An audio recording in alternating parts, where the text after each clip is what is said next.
ഭക്തജനങ്ങളെ, സർവമംഗളമംഗല്യയും ദേശദേവതയുമായ വള്ളികുന്നം വട്ടക്കാട്ടമ്മ മഹാദേവിയുടെ തിരുനാൾ ഉത്സവത്തിന്റെ ഭാഗമായ മൂന്നാം ഉത്സവ ദിവസമായ ഇന്ന് നമ്മുടെ ക്ഷേത്രത്തിൽ ആത്മീയ പ്രഭാഷണം ആരംഭിക്കാൻ പോവുകയാണ്.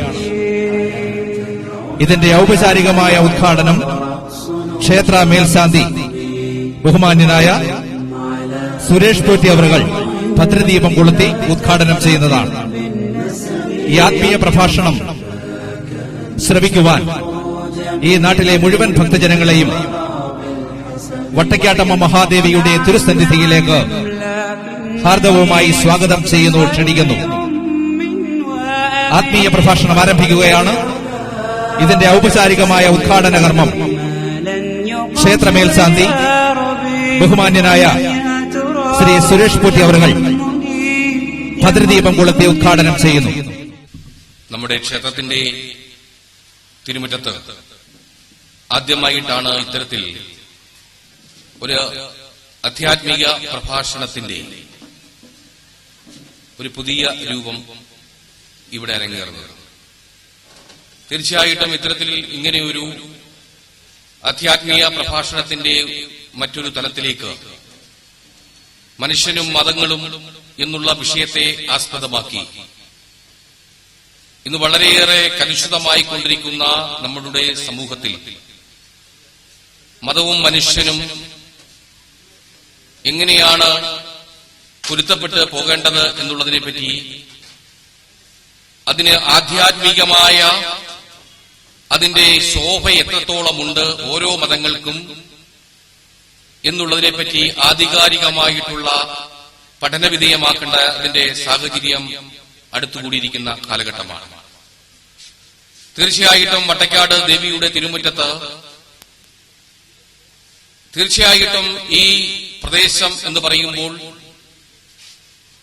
നമ്മളുടെ എല്ലാ വിഭാഗം ജനങ്ങളും ഒത്തൊരുമയോടെ ഏകോദര സഹോദരങ്ങളെ പോലെ ജീവിക്കുന്ന വള്ളികുന്നം വട്ടക്കാട് പ്രദേശം, തീർച്ചയായിട്ടും ഈ ക്ഷേത്രവും അതിന്റെ ചുറ്റുപാടുകളും എന്നും മനുഷ്യ സൗഹാർദ്ദത്തിന്റെയും മതസൗഹാർദ്ദത്തിന്റെയും ഭാഗം തന്നെയാണ്. അപ്പോൾ ഇവിടെ തന്നെയാണ് കാലിക പ്രസക്തിയുള്ള ഈ വിഷയത്തെപ്പറ്റി ആധികാരികമായിട്ട് പ്രസംഗം ഉണ്ടാകേണ്ടത്. മനുഷ്യനും മതങ്ങളും അത് എത്രത്തോളമാണ്, അതിനെപ്പറ്റി ആഴത്തിൽ ഒരുപാട് പഠനങ്ങൾ നടന്നുകൊണ്ടിരിക്കുന്നു. തീർച്ചയായിട്ടും ഇവിടെ എത്തിച്ചേർന്നിരിക്കുന്നത് മുജാഹിദ് ബാലുശ്ശേരി എന്ന് പറയുന്ന വ്യക്തിത്വമാണ്. അദ്ദേഹത്തിനെ സംബന്ധിച്ചിടത്തോളം നിരവധി പ്രഭാഷണങ്ങൾ നമ്മൾ ഇവിടെ നിൽക്കുന്ന പലരും കേട്ടിട്ടുണ്ട്. ഓച്ചിറ ക്ഷേത്രത്തിലും അതുപോലെ തന്നെ ശക്തികുളങ്ങര ക്ഷേത്രത്തിൽ അതിപുരാതനങ്ങളായിട്ടുള്ള പല ക്ഷേത്രങ്ങളിലും അദ്ദേഹത്തിന്റെ പ്രഭാഷണങ്ങൾ നടന്നിട്ടുണ്ട്. നിരവധി ശ്രേഷ്ഠന്മാരായിട്ടുള്ള സന്യാസി വര്യന്മാരോടൊപ്പം അദ്ദേഹം പ്രഭാഷണ പരമ്പരകളിൽ പങ്കെടുത്തിട്ടുണ്ട്. തീർച്ചയായിട്ടും ഇത്തരത്തിലുള്ള കാര്യങ്ങൾ മനുഷ്യനും മതങ്ങളും അതിന്റെ ആധ്യാത്മിക ശോഭ എത്രത്തോളം ഉണ്ട് എന്നുള്ളതിനെപ്പറ്റി ആധികാരികമായിട്ട് പറയുവാൻ പറ്റിയ ഒരു വ്യക്തിത്വമാണ് ഇവിടെ എത്തിച്ചേർന്നിരിക്കുന്നത്. അദ്ദേഹത്തിനുള്ള അവസരമാണ് നമ്മൾ നൽകേണ്ടത്. അദ്ദേഹം എല്ലാ വിഷയങ്ങളെപ്പറ്റിയും ആധികാരികമായിട്ട് തന്നെ ഇവിടെ സംസാരിക്കും. എല്ലാ വേദഗ്രന്ഥങ്ങളെപ്പറ്റി ആധികാരികമായിട്ട് സംസാരിക്കും. നമ്മുടെ ക്ഷേത്രത്തിന്റെ കാര്യങ്ങളെപ്പറ്റി ആധികാരികമായിട്ട് സംസാരിക്കും. തീർച്ചയായിട്ടും അദ്ദേഹമാണ് ഇവിടെ എത്തിച്ചേർന്നിരിക്കുന്നത്. അദ്ദേഹത്തിന് ഞാൻ സ്വാഗതം ചെയ്യുകയാണ്. രണ്ടു വാക്ക് പറയുവാൻ വേണ്ടി നമ്മുടെ വാർഡിന്റെ മെമ്പറും പ്രിയപ്പെട്ട അഭിലാഷ് കുമാറിനെ സ്നേഹാദരപൂർവ്വം ക്ഷണിക്കുന്നു. ഏറെ ബഹുമാന്യനായ നമ്മുടെ പ്രഭാഷകൻ ശ്രീ മുജാഹിദ് ബാലുശ്ശേരി അവറുകൾ, ഏറെ പ്രിയപ്പെട്ട ഗ്രാമപഞ്ചായത്ത് മെമ്പർ ശ്രീ രാജീവ് കുമാർ അവറുകൾ, ക്ഷേത്ര ഉപദേശക സമിതിയുടെ പ്രസിഡന്റ് ശ്രീ സുജിത്ത്, സെക്രട്ടറി മധുസൂദനൻ പിള്ളച്ചേട്ടൻ, ഈ പരിപാടി സംഘടിപ്പിക്കുന്നതിന് വളരെയേറെ താൽപര്യമെടുത്ത് പ്രവർത്തിച്ച ശ്രീ മൈത്രി കുഞ്ഞുമോൻ ചേട്ടൻ, ഉപദേശക സമിതിയുടെ പ്രവർത്തകർ, അംഗങ്ങൾ, ഇവിടെ എത്തിയിട്ടുള്ള ഏറെ ബഹുമാന്യരായ ഭക്തജനങ്ങളെ, നാട്ടുകാരെ, സുഹൃത്തുക്കളെ, ഇത്തരത്തിലൊരു വിശേഷപ്പെട്ട വ്യത്യസ്തമായ ഒരു പരിപാടി വട്ടക്കാട് പൗരസമിതിയുടെ നേതൃത്വത്തിൽ ഇവിടെ നടത്താൻ ആലോചിച്ചതിനെ തന്നെ ആദ്യമായി അങ്ങേയറ്റം സന്തോഷത്തോടെ, ഏറെ ആദരവോടെ ഓർക്കുന്നു. പലപ്പോഴും മതങ്ങൾ, മതസ്ഥാപനങ്ങൾ, മതപുരോഹിതന്മാർ ചില ഇടുങ്ങിയ ചിന്താഗതികളുമായി നടക്കുന്നവരാണ്. അവരെപ്പോഴും അവർ പ്രതിനിധാനം ചെയ്യുന്ന മതങ്ങളെ മാത്രം ഉദ്ഘോഷിക്കുകയും അവയുടെ ഗ്രന്ഥങ്ങളെ പറ്റി മാത്രം പഠിക്കുകയും മറ്റുള്ളവരെ പഠിപ്പിക്കുകയും ചെയ്യുന്നവരാണ്. അതിൽ നിന്ന് വ്യത്യസ്തമായി ചിലരുണ്ട് എന്നുള്ളതിന്റെ തെളിവാണ് അദ്ദേഹത്തിനെ പോലെയുള്ള മതസൗഹാർദ്ദത്തിനു വേണ്ടി പ്രവർത്തിക്കുന്ന ആളുകൾ. അവരുടെ കഴിവുകൾ, അറിവുകൾ നമുക്ക് ഗുണകരമാകും എന്ന് പ്രതീക്ഷിക്കുന്നു. നമ്മുടെ സംസ്കാരത്തിന്റെ ഒരു പ്രതീകമായി നമുക്കിതിനെ കാണാം. എല്ലാവർക്കും ആശംസകൾ നേർന്നുകൊണ്ട് ഇവിടെ പ്രഭാഷണത്തിന് എത്തിച്ചേർന്ന ബഹുമാന്യനായ മുജാഹിദ് അവറുകളെ സ്വാഗതം ചെയ്തുകൊണ്ട് നിർത്തുന്നു. നന്ദി. ഇതിന്റെ പ്രിയപ്പെട്ട മുഖ്യ സംഘാടകൻ മൈത്രി കുഞ്ഞുമോൻ 2 വാക്ക്. ഈ കൂടിയിരിക്കുന്ന മാന്യ സദസ്സിന് എന്റെ നമസ്കാരം. ഒരു വാക്ക് പറഞ്ഞ് ഞാൻ നിർത്താം. സത്യത്തിൽ ഒരു 5 വർഷത്തിന് മുമ്പ് അമ്പലപ്പുഴ ക്ഷേത്രത്തിൽ ഞാൻ നാടകം കളിക്കാൻ പോയപ്പോൾ ഇതിനേക്കാൾ തിക്കും തിരക്കും കണ്ട് ഞാൻ വണ്ടിയിൽ നിന്ന് ഓടിയിറങ്ങി.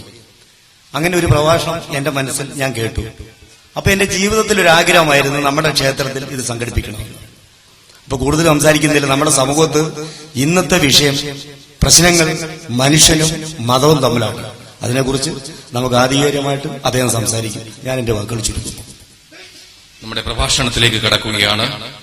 ഈ ക്ഷേത്ര ഉപദേശക സമിതിയുടെ സെക്രട്ടറി പ്രിയപ്പെട്ട സുജിത്ത്, പ്രസിഡന്റ് മൻസൂർ നായർ, ഈ ഉപദേശ സമിതിയുടെ മുഴുവൻ സംഘാടകർക്കും ക്ഷേത്രത്തിന്റെ ഉത്സവ കമ്മിറ്റിയുടെ പ്രിയപ്പെട്ട ഭാരവികളായ ശ്രീദാസ് കുറ്റിയിൽ, പ്രിയപ്പെട്ട മറ്റുള്ള എല്ലാവർക്കും വിനീതമായ നന്ദി അറിയിച്ചുകൊണ്ട് നമ്മളുടെ ബഹുമാന്യനും ആദരണീയനുമായ മുജാഹിദ് ബാലുശ്ശേരി അവറുകളെ ആദരപൂർവ്വം പ്രഭാഷണത്തിലേക്ക് ക്ഷണിക്കുന്നു. അസ്സലാമു അലൈക്കും വറഹ്മത്തുള്ളാഹി വബറകാതുഹു. അൽഹംദുലില്ലാഹി റബ്ബിൽ ആലമീൻ വസ്സലാത്തു വസ്സലാമു അലാ റസൂലിഹിൽ അമീൻ വഅലാ ആലിഹി വസഹ്ബിഹി അജ്മഈൻ. അമ്മാ ബഅദ്. إن نريد إلا الإصلاح ما استطعت وما توفيقي إلا بالله عليه توكلت وإليه أنيب. رب اشرح لي صدري ويسر لي أمري واحلل عقدة من لساني يفقهوا قولي. أعوذ بالله من الشيطان الرجيم. بسم الله الرحمن الرحيم. فأقم وجهك للدين حنيفا فطرة الله التي فطر الناس عليها لا تبديل لخلق الله ذلك الدين القيم ولكن أكثر الناس لا يعلمون. തമേവ ശരണം ഗച്ഛ സർവഭാവേന ഭാരത തൽപ്രസാദാത് പരം ശാന്തിസ്ഥാനം പ്രാപ്സ്യസി ശാശ്വതം. ആധുനിക കാലഘട്ടത്തിൽ ഏറ്റവും സന്തോഷം നിലനിൽക്കുന്ന, പല ആളുകൾക്കും ചിന്തിക്കാൻ പോലും പറ്റാത്ത വളരെ സന്തോഷപ്രദമായ ഒരു മഹാസമ്മേളനത്തിലാണ് പ്രത്യേകിച്ചും ഭാരതത്തിലെ ബഹുഭൂരിപക്ഷം വരുന്ന സനാതന ധർമ്മ സംഹിതകളിൽ വിശ്വസിക്കുന്ന ഹൈന്ദവ ക്ഷേത്രങ്ങളിൽ ഏറെ ശ്രദ്ധേയമായ ഈ വള്ളിക്കുന്നം വട്ടേക്കാട് ദേവി ക്ഷേത്രത്തിലെ വ്യത്യസ്ത ദിനങ്ങളിലെ വ്യത്യസ്തമായ പ്രോഗ്രാമുകളിൽ സഹോദരങ്ങളെ, ഏറ്റവും സവിശേഷമായ, ഏറ്റവും ശ്രദ്ധേയമായ ഒരു സെഷനിലാണ് ഞാൻ സംസാരിക്കുന്നത്. ഞാൻ ഇസ്ലാമിക സമൂഹത്തിലെ നവോത്ഥാന സംരംഭങ്ങൾക്ക് ചുക്കാൻ പിടിച്ചിട്ടുള്ള സ്വദേശാഭിമാനി രാമകൃഷ്ണപിള്ളയാക്കി മാറ്റിയ വക്കം അബ്ദുൽ ഖാദർ മൗലവി നയിച്ച ഒരു മഹാപ്രസ്ഥാനത്തിലെ പ്രബോധന സംരംഭങ്ങളിൽ എന്റേതായ എളിയ സേവനം അനുഷ്ഠിച്ചുകൊണ്ട് മുന്നോട്ട് പോവുകയാണ്. ഒരു മുസ്ലിമായ ഞാൻ ക്ഷേത്രത്തിന്റെ സമ്മേളനത്തിൽ എങ്ങനെ ക്ഷണിക്കപ്പെട്ടു എന്നത് നിങ്ങൾ ആരെങ്കിലും ചിന്തിച്ചിട്ടുണ്ടാവും. സ്വാഭാവികമായും അനുകൂലമായും പ്രതികൂലമായും ചർച്ചകൾ ഉണ്ടാവുക സ്വാഭാവികമാണ്. പക്ഷെ ഒന്ന് ആലോചിച്ചിട്ടുണ്ടോ, നമ്മളെല്ലാവരും ക്ഷേത്രത്തിന്റെ ഉള്ളിലായാലും മസ്ജിദിന്റെ ഉള്ളിലായാലും മനുഷ്യൻ മനുഷ്യനല്ലതാകുന്നു. നമ്മുടെ ഭൂമി വേറെയാകുന്നു, സൂര്യനും ചന്ദ്രനും വേറെയാകും, ആകാശമേലാപ്പ് വേറെയാകും.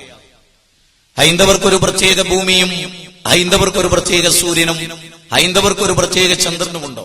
ഉണ്ടോ സഹോദരങ്ങളെ? ഇല്ല എന്നാണ് നമ്മളൊക്കെ വിശ്വസിക്കുന്നത്.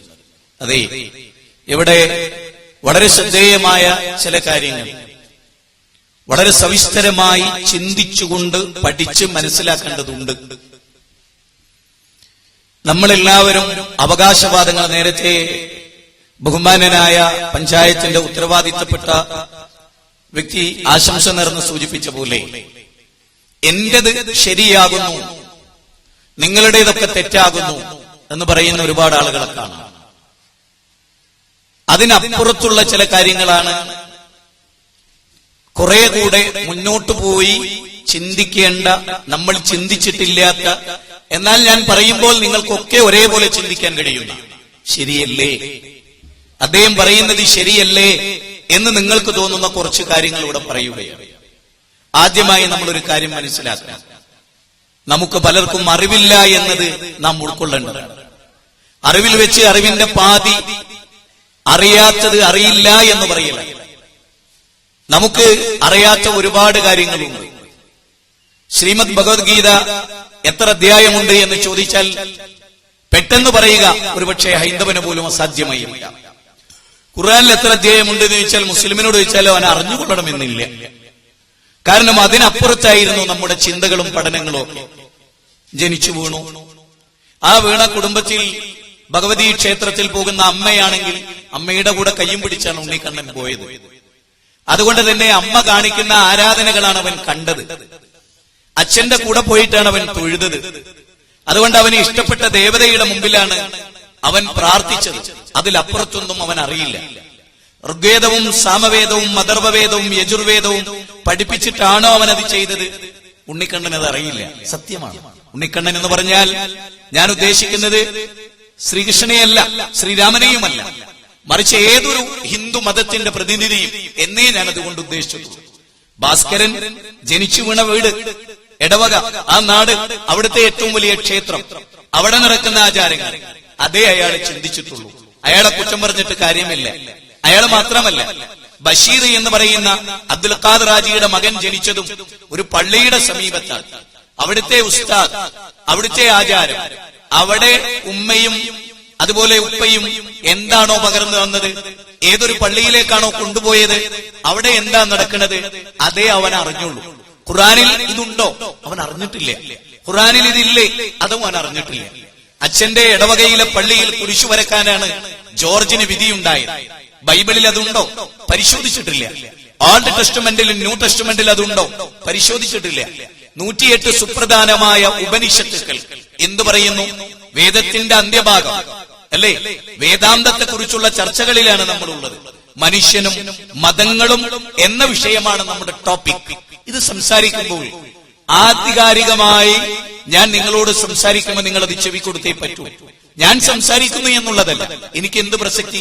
അള്ളാഹുവിന്റെ ഭൂമിയിൽ ഈ പ്രപഞ്ചനാഥന്റെ അടിമകളിൽ നിങ്ങളെപ്പോലെയുള്ള ഒരു സാധാരണക്കാരൻ കുറച്ചു കാര്യങ്ങൾ പഠിക്കാൻ ശ്രമിച്ചപ്പോ എനിക്കൊരു കാര്യം മനസ്സിലായി. ഈ തമ്മിത്തല്ല് വെറുതെ ആയിരുന്നു എന്ന്, ഇവിടെ നടന്ന കലാപങ്ങൾ വെറുതെ ആയിപ്പോയി എന്ന്. ആർക്കും ഒന്നും നേടാൻ കഴിഞ്ഞില്ല. ഈശ്വരൻ എന്തായാലും ഇതുകൊണ്ട് നേട്ടമില്ല. ഈ പ്രപഞ്ചത്തിന്റെ നാഥന് കലാപങ്ങളെ കൊണ്ടൊരു നേട്ടമില്ല. ഇല്ല, അവൻ ആരെയും തമ്മിത്തല്ലാൻ, അനാവശ്യമായി കൊല്ലാൻ ആരെയും പഠിപ്പിച്ചിട്ടില്ല. മതത്തിന്റെ പേരിൽ കലാപമുണ്ടാക്കാൻ വേദഗ്രന്ഥം പഠിപ്പിച്ചിട്ടില്ല. ഇല്ല, അങ്ങനെ തെറ്റായ ധാരണകൾ നമുക്കുണ്ട്. തമ്മിൽ തല്ലാനും കലാപങ്ങളേൽക്കാനും കണ്ടുകൂടായ്മ പഠിപ്പിക്കാനും ഒരുപാട് ആളുകൾ ഉണ്ടായിരുന്നു. ഇന്ന് മാത്രമല്ല, ഇന്നലകളിലും ഉണ്ടായിരുന്നു. ഇന്നുമുണ്ട്, നാളെയും അത് തുടരും. അതിനെല്ലാം ബലിയാടാകുന്നത് എന്റെ ക്ഷേത്രത്തിന്റെ ഈ മുറ്റത്ത്, ഞാൻ ഈ ക്ഷേത്രത്തിൽ സംസാരിക്കുന്ന എന്റെ ചുറ്റിലും നിൽക്കുന്ന നൂറുകണക്കിന് ആളുകളാണ്. അല്ല, 714 കോടി മനുഷ്യരെയും അവരുടെ നേതാക്കന്മാർ തെറ്റിദ്ധരിപ്പിച്ചിട്ടുണ്ടാവാം. അവിടെ നിന്ന് വ്യത്യസ്തമായി നമ്മൾ പഠിക്കുകയാണ് എന്താണ് വേദം, ആരാണ് മനുഷ്യൻ, വേദഗ്രന്ഥങ്ങളുടെ ഉള്ളടക്കം എന്താണ്. ആ ഉള്ളടക്കത്തിൽ തമ്മിൽ തല്ലാനാണോ, അല്ല നിങ്ങളൊക്കെ ഒരച്ഛന്റെ അമ്മയുടെ മക്കളാണ് എന്നാണോ? എന്താ ഉള്ളത്? ഹിന്ദു വേറെ, മുസ്ലിമുമായി ഒരിക്കലും രാജിയാകാത്ത, ബന്ധമില്ലാത്ത, തമ്മിൽ ശത്രുത പുലർത്തേണ്ടവരാണ് എന്ന് വേദഗ്രന്ഥത്തിൽ എവിടെയെങ്കിലും ഉണ്ടോ? ഇല്ല. മനുഷ്യനിർമ്മിതമായ വചനങ്ങളിൽ അതുണ്ട്. കലാപമുണ്ട്, തമ്മിൽ തല്ലലുണ്ട്, അതുപോലെ തന്നെ ജാതീയതയുണ്ട്, വിഭാഗീയതയുണ്ട്, സതിസമ്പ്രദായമുണ്ട്, സ്ത്രീകളോട് അന്യായം പ്രവർത്തിക്കലുണ്ട്, അയൽവാസിയോട് ക്രൂരമായി പെരുമാറലുണ്ട്. എവിടെ? വ്യക്തികളുടെ ആദർശം മതമാകുമ്പോൾ മനുഷ്യർ നിർമ്മിച്ച മതങ്ങളുടെ ആശയങ്ങൾ മനുഷ്യരെ തല്ലിച്ചു. എന്നാൽ ആകാശത്തെ സൃഷ്ടിച്ചവനാരാ? അതൊരു പരാശക്തിയുണ്ടല്ലോ. അവനാരാണ്? ആകാശത്തെ സംവിധാനിച്ച മഹാപ്രപഞ്ചത്തിന്റെ നാഥൻ.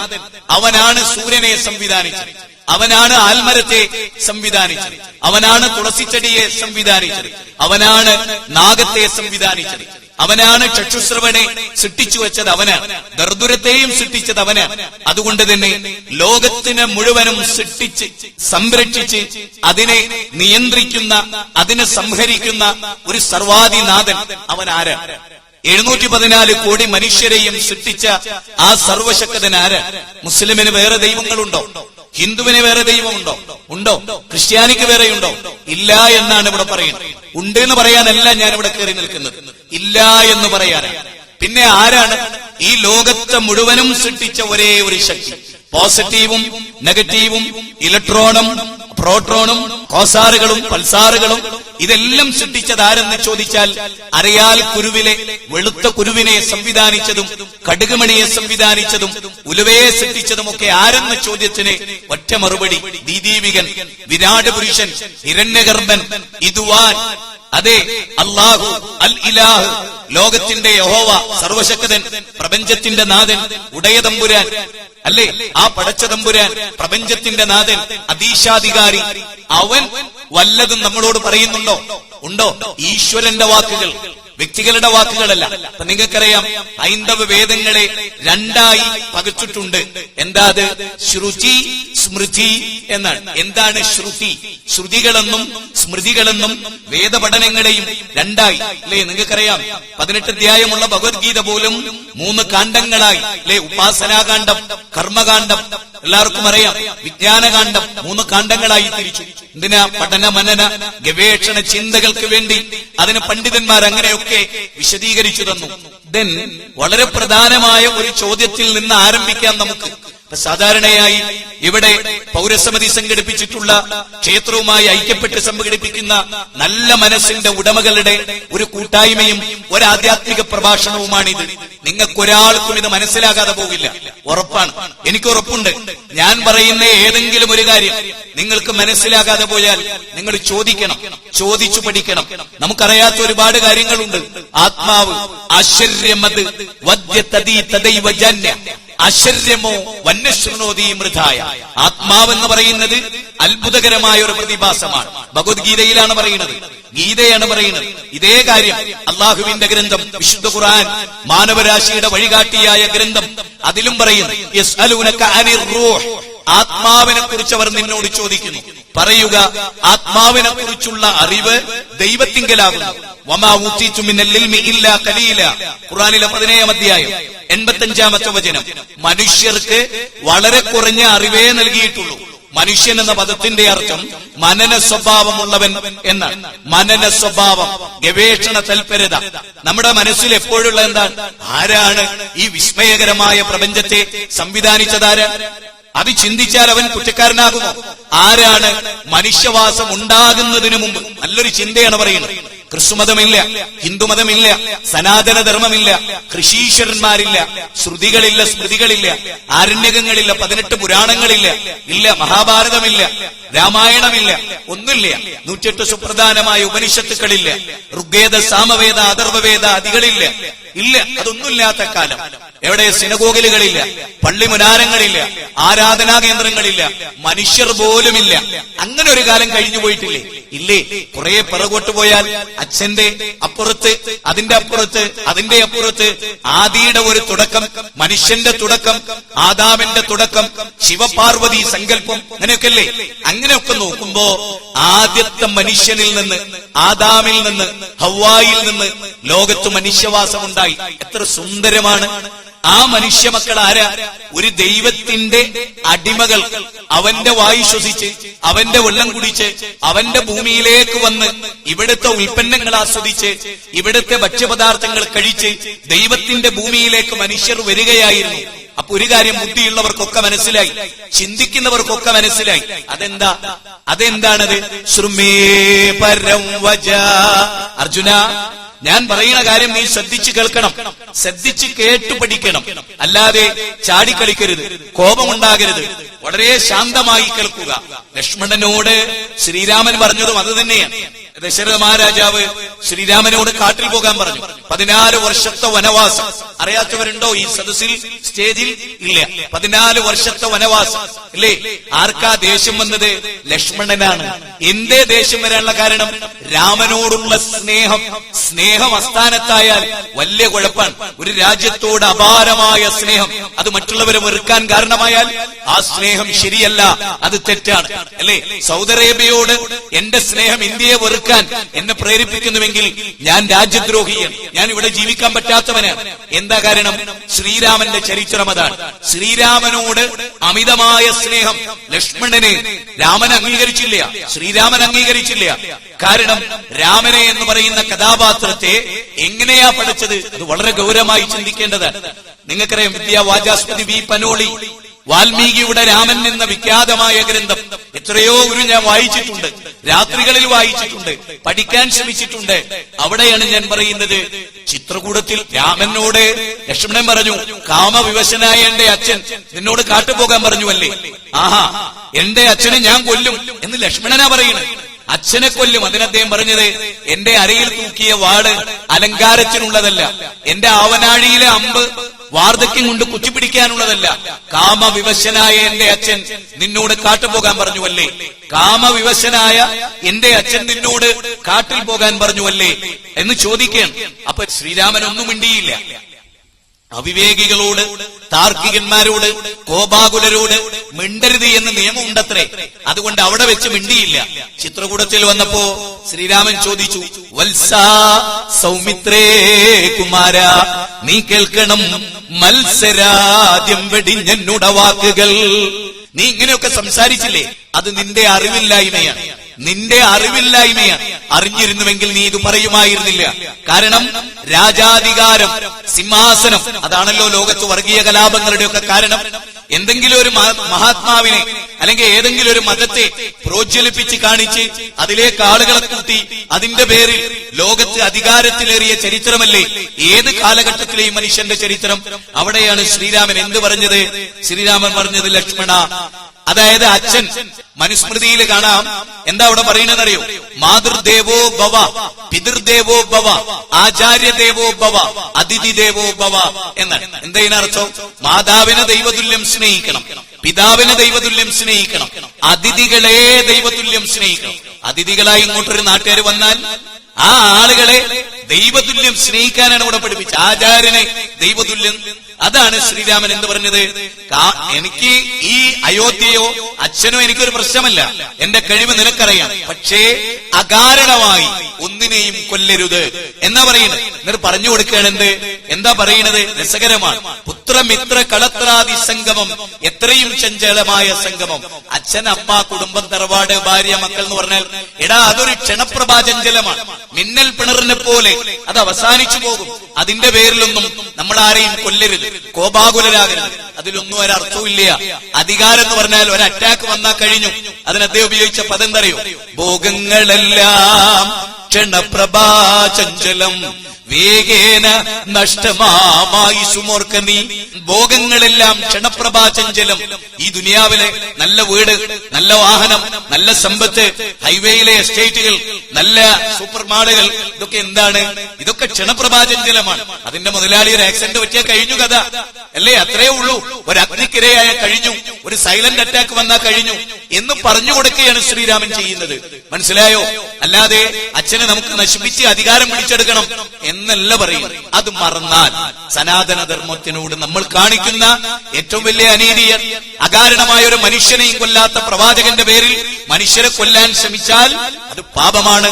ഒരാചാര്യനും മനുഷ്യരെ കൊല്ലാൻ പഠിപ്പിച്ചിട്ടില്ല, തല്ലാൻ പഠിപ്പിച്ചിട്ടില്ല, അനാവശ്യമായി അക്രമങ്ങളിൽ ഏർപ്പെടാൻ പഠിപ്പിച്ചിട്ടില്ല.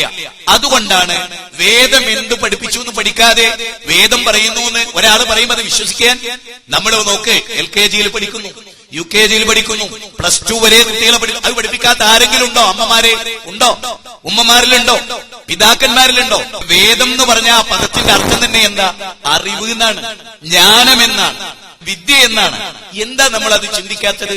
വേദം എന്ന് പറഞ്ഞാൽ വിവരക്കേട് എന്നല്ല, വേദം എന്ന് പറഞ്ഞ അറിവാണ്. മനുഷ്യന്റെ വിവരക്കേടുകൾ വേദഗ്രന്ഥത്തിന്റെ പേരിൽ പറഞ്ഞവരുണ്ട്, എല്ലാ മതവിഭാഗങ്ങളിലും ഉണ്ട്. അതാണ് ലോകത്ത് സംഭവിച്ച ഏറ്റവും വലിയ ദുരന്തം. ഡോക്ടർ രാധാകൃഷ്ണൻ ഇന്ത്യൻ ഫിലോസഫിയിൽ പറയാണ്, മതഗ്രന്ഥങ്ങളിൽ മനുഷ്യരുടെ കൈകടച്ചലുകൾ ഉണ്ടായി.